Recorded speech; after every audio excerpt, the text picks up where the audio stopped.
राउत साहब, हमारे शो बड़ी बड़ी बातें पर आपका स्वागत है।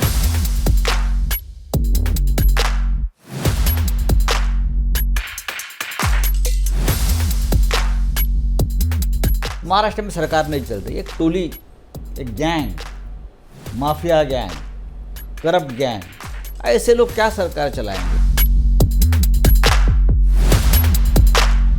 आपको यकीन है कि शरद पवार जी एमवीए के साथ डटे रहेंगे?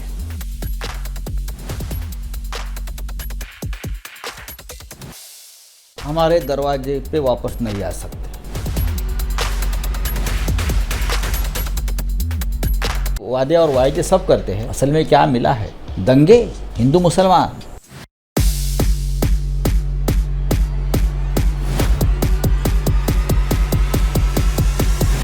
न राहुल थका है, न राहुल झुका है।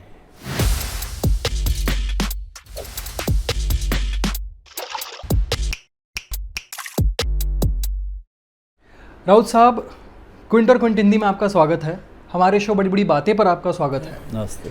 बड़ी बड़ी बातें, ये टर्म काफ़ी तरह से इंटरप्रेट किया जा सकता है। देश में बड़ी बड़ी बातें हो रही हैं, लोग बड़ी बड़ी बातें कर रहे हैं। एक राजनीतिक दृष्टि से आप इस टर्म को कैसे देखते हैं? देखिए, हम बड़ी बड़ी बातें करने वाले लोग नहीं हैं। हम छोटी छोटी बातों से बड़े काम करना चाहते हैं। बेसिकली बड़ी बात जो कर रहे हैं वो सत्ता में बैठे हैं। जो लोग सत्ता में बैठते हैं वो लोगों ने बातें कम करनी चाहिए और काम बड़ा करना चाहिए। जैसे मनमोहन सिंह साहब थे, नरसिंह राव जी थे, लाल बहादुर शास्त्री थे, पंडित नेहरू थे। बहुत कम बात करते थे लेकिन बहुत बड़ा काम करके चले गए। थोड़ा आज लोग बैठे हैं 10 साल से, ये सभी ने ये लोगों से कुछ ज्ञान लेना चाहिए। लेकिन ठीक है, अपना अपना स्वभाव होता है। जब हमारी सरकार आ जाएगी 2024 में, तब हम ये मंत्रों को आगे लेके जाएंगे। बातें कम करो और काम बड़ा काम करो। आपको यकीन है 2024 में भाजपा की सरकार गिरेगी केंद्र से? गिरने की बात नहीं है, सरकार ऐसी नहीं गिर जाती। अब सरकार चल रही है और आपने सरकार गिरा दी है। हम डेमोक्रेटिक सिस्टम से ये सरकार को दूर करेंगे चुनाव के माध्यम से। अगर ये सरकार ने चुनाव लिया तो हम चुनाव में उतरेंगे। इंडिया बना है अलायंस और हम चुनाव जीतेंगे, अपने आप सरकार चली जाएगी। हम विश्वास रखते हैं, देश का जो आत्मा है डेमोक्रेसी, लोकतंत्र, हमारा विश्वास है। इंडिया अलायंस की जब बैंगलोर में पिछली मीटिंग हुई थी, उसी दिन दिल्ली में एनडीए की भी मीटिंग हुई थी। वहाँ प्रधानमंत्री मोदी ने एनडीए के बड़े नेताओं के नामों में बाला साहेब ठाकरे का भी नाम गिनवाया था। जी, डेफिनेटली थे हम लोग। हम ही तो आपका चेहरा थे ना हिंदुत्व का। हमने बीजेपी को छोड़ा है, हिंदुत्व को नहीं छोड़ा है। अगर बीजेपी को लगता है कि वही हिंदुत्व है तो ये गलतफहमी में है। हमारा विचार, हमारा हिंदुत्व हमारे साथ है। हिंदुत्व यानी सिर्फ दंगे नहीं है। कभी मणिपुर में करो, कभी हरियाणा में करो, चुनाव से पहले लोगों को मारो काटो, इस प्रकार का हिंदुत्व नहीं है हमारा। क्या आपको लगता है कहीं ना कहीं ये भारतीय जनता पार्टी द्वारा बाला साहेब ठाकरे की लेगेसी को क्लेम करने का प्रयास है? ऐसे कोई क्लेम नहीं कर सकता। भारतीय जनता पार्टी, आज की भारतीय जनता पार्टी अटल बिहारी जी की लेगेसी को क्लेम नहीं कर पा रही है, तो बाला साहब की पार्टी को क्या क्लेम करेगी, लेगेसी को क्या क्लेम करेगी? महाराष्ट्र के उप मुख्यमंत्री देवेंद्र फडणवीस जी ने हाल ही में एक इंटरव्यू दिया जहां उन्होंने बहुत सारी बातें कहीं। उन्होंने ये कहा कि जब 2019 में शिवसेना के साथ गठबंधन टूटा तो शिवसेना ने हमारे फ़ोन तक नहीं उठाए, हमें ऑफिशियली कन्वे नहीं किया कि वो गठबंधन से बाहर हट रहे हैं। काफ़ी क्लेम्स उस वक्त के बारे में किए जाते हैं। क्या आप बताना चाहते हैं कि उस वक्त क्या क्या हुआ था? भारतीय जनता पार्टी 2014 से गठबंधन तोड़ना चाहती थी। 2014 में उनको लगा कि शिवसेना खत्म हो जाएगी गठबंधन टूटने के बाद, लेकिन नहीं। इतनी बड़ी मोदी की आंधी आई थी उस वक्त, लोग बोल रहे थे, फिर भी हमको शिवसेना को 64 विधायक उद्धव ठाकरे जी के लीडरशिप में हमने चुन कर लाया। फिर एक बार हम एक साथ आ गए, सरकार बनी। फिर लोकसभा चुनाव में उनकी तरफ से प्रस्ताव आया था कि हमको एक साथ लड़ना चाहिए। अमित शाह जी उद्धव जी से मिलने मातोश्री पर आए थे, उनके साथ सभी बीजेपी के बड़े नेता थे, हम लोग सभी शिवसेना के नेता वहाँ बैठे थे, बातचीत हो गई। बातचीत के बाद हम सब लोग वहाँ से वरली में होटल ब्लू सी है, वहाँ प्रेस कॉन्फ्रेंस करने चले गए। उस प्रेस कॉन्फ्रेंस का वीडियो रिकॉर्डिंग या टीवी की जो न्यूज़ है वो आज भी आपको यूट्यूब पर मिलेगा। उसमें देवेंद्र फडणवीस जी ने कहा अमित शाह जी के सामने कि हमारा ये तय हो गया है कि आने वाले सभी चुनावों में हम एक साथ चुनाव लड़ेंगे, विधानसभा हो या और कोई हो, कुछ पावर शेयरिंग 50-50 का फॉर्मूला तय हो गया है। उसका मतलब क्या होता है? लेकिन जब चुनाव हो गए तो भारतीय जनता पार्टी इस बारे में बात करने से पिछड़ गई कि इस प्रकार की कोई बातचीत नहीं हुई थी। हमको झूठा ठहराने लगे, उद्धव जी झूठ बोल रहे हैं बोलने लगे, इस प्रकार का कोई प्रॉमिस या कोई आश्वासन नहीं था बोलने लगे। तो ऐसे में हम क्या कर सकते हैं? अगर आप इतना बड़ा विश्वासघात हमारे साथ कर रहे हो तो हमारे पास दूसरा विकल्प नहीं था। उनका कहना है कि जो एक जनादेश था उसका आपने पालन नहीं किया है। क्या जनादेश था? कि भाजपा के साथ शिवसेना की युति का एक जनादेश। देखिए, जनादेश की बात बीजेपी करे यह हास्यास्पद है। मध्य प्रदेश में क्या हो गया? क्या उनको जनादेश था? ज्योतिरादित्य सिंधिया के साथ जो लोग तोड़ गए और सरकार बनाई आपने, वो जनादेश था? जनादेश की बात कौन करे?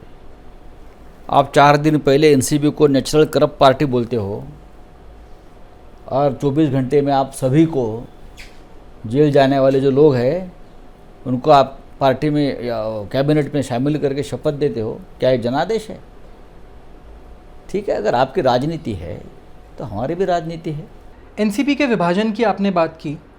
कई रिपोर्ट्स चल रही हैं कि शायद एनसीपी के 2 गुट शायद ये एक हो जाएं। रिपोर्ट्स कुछ ये भी कह रही हैं कि जयंत पाटिल जी के अजीत पवार गुट में शामिल होने की संभावना है। अगर ऐसा होता है तो फिर एमवीए के भविष्य को आप कैसे देखते हैं? एमवीए जो है, देखिए, पार्टी तोड़ना, घर तोड़ना, विधायक सांसदों को खरीदना, सेंट्रल एजेंसी के दबाव में लाकर उनको तोड़ना, यही बीजेपी का खेल और राजनीति है। मैं भी उसका एक विक्टिम हूँ, लेकिन हम झुके नहीं। तो करने दो, आपके पास जितनी ताकत है लगा दो। आज शरद पवार साहब के विधायक आपने तोड़े हैं, ठीक है, अच्छी बात है। शिवसेना के विधायक आपने तोड़े हैं, मुबारकबाद देता हूँ। लेकिन हमारे में आज भी वो हिम्मत है पवार साहब में और उद्धव ठाकरे और हमारी पार्टी में कि हम सड़क पर उतरेंगे और हम पार्टी वापस खड़ी करेंगे और 2024 में महाराष्ट्र में और दिल्ली पे हम वापस पावर पर आएंगे। तो आपको यकीन है कि शरद पवार जी एमवीए के साथ डटे रहेंगे? डेफिनेटली, मुझे पूरा विश्वास है। विभाजन की बात करते हैं तो जैसा आपने कहा शिवसेना का भी विभाजन हुआ था। काफ़ी रिपोर्ट्स चलती हैं कि कुछ एमएलएज शिंदे गुट के नाराज़ हैं।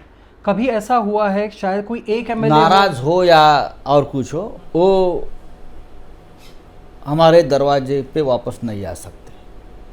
कभी किसने अप्रोच किया हो?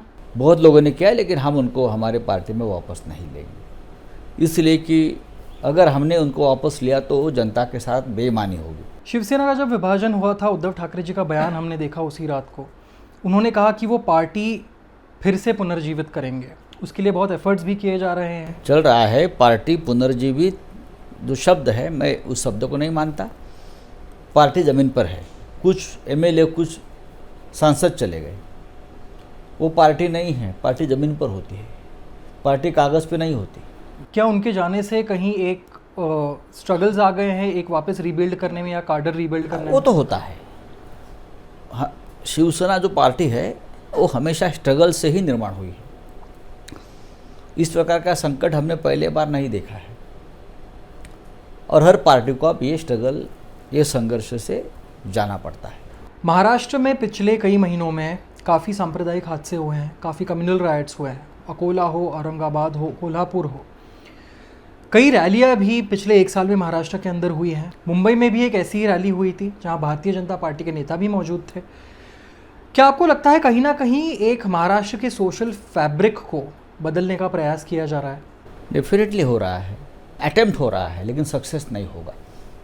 हमने बहुत देखे हैं इस प्रकार के अटेम्प्ट, लेकिन अब जनता जो है, पब्लिक जो है, वो सब कुछ देखती है, सोचती है और समझ लेती है, तो अटेम्प्ट सक्सेस नहीं होगा। शिंदे, फडणवीस और अजीत पवार जी की सरकार को अगर आपको एक रिपोर्ट कार्ड देना होगा तो आप क्या देंगे? महाराष्ट्र में सरकार नहीं चल रही, एक टोली, एक gang, mafia gang, corrupt gang, उसमें से आधे लोग जेल जाने की उनकी तैयारी में थे, तो उनको आधे लोग बेल पर छूटे हैं। ऐसे लोग क्या सरकार चलाएंगे? एक गैंग चला रही है, एक जैसे एक चलाते हैं एक माफिया टोली, इस तरह से ये सरकार चला रहे हैं। बस पैसा बांटना है, पैसा जमा करना है, उससे अपनी सत्ता को मजबूती देते हैं ये लोग। इंडिया अलायंस की आपने बात की। इंडिया अलायंस में शिवसेना के कई पुराने विरोधक हैं, जैसे कि कांग्रेस हो, IUML हो। एक हद तक क्या शिवसेना या बाकी सारी पार्टीज़ एक कॉम्प्रोमाइज़ करने को तैयार हैं? सबको करनी पड़ेगी, क्यों नहीं करनी पड़ेगी? अगर हमको जिस प्रकार की डिक्टेटरशिप आज इस देश में चल रही है उसको हराना है, तो कॉम्प्रोमाइज़ सबको करना पड़ेगा ना।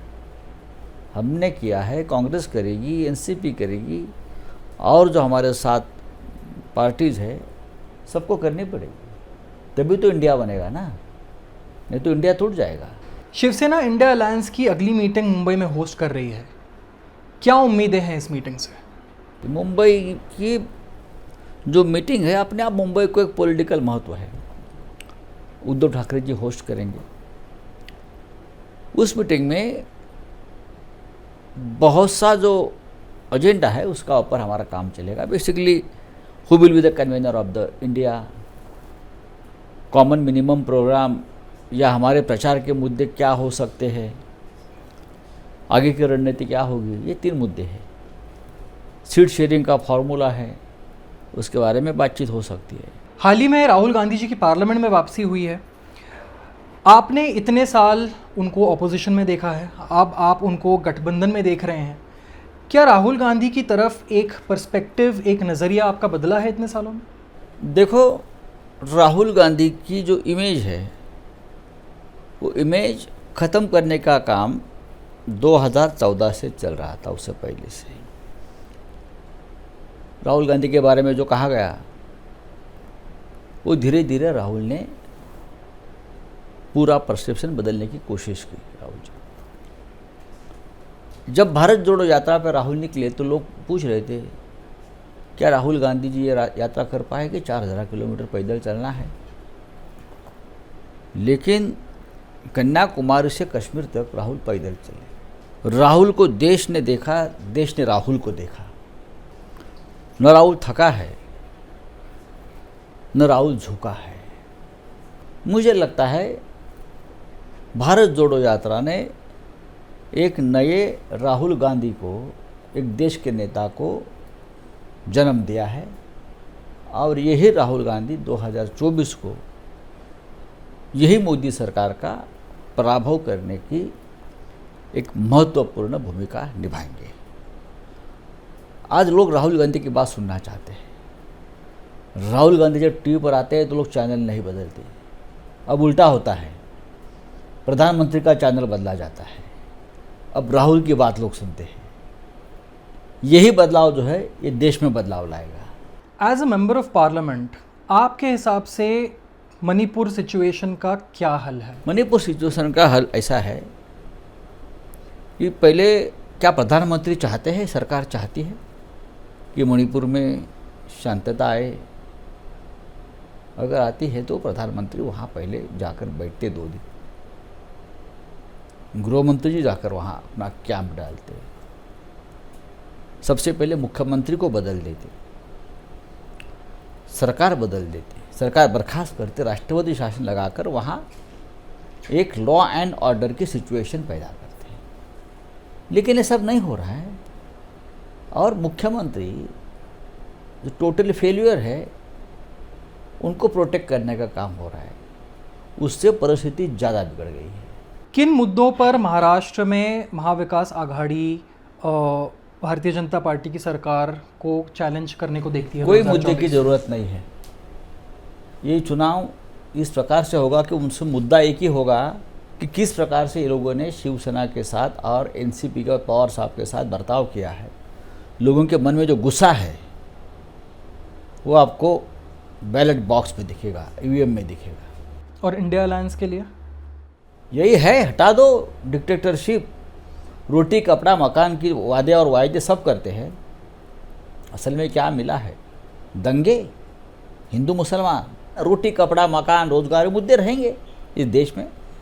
जो भी सरकार आएगी उनको ये काम करना ही पड़ेगा। कोई उपकार करते हैं क्या? ये कोई उपकार की बात नहीं है ना, मेहरबानी नहीं है। अगर हम सत्ता में आते हैं तो हमको ये काम करना पड़ेगा, और हम विपक्ष में है तो ये मुद्दे हमको उठाने पड़ेंगे। Thank you so much Raut ji. Quint और क्विंट हिंदी से बात करने के लिए बहुत बहुत धन्यवाद, और आपका समय देने के लिए बहुत बहुत धन्यवाद।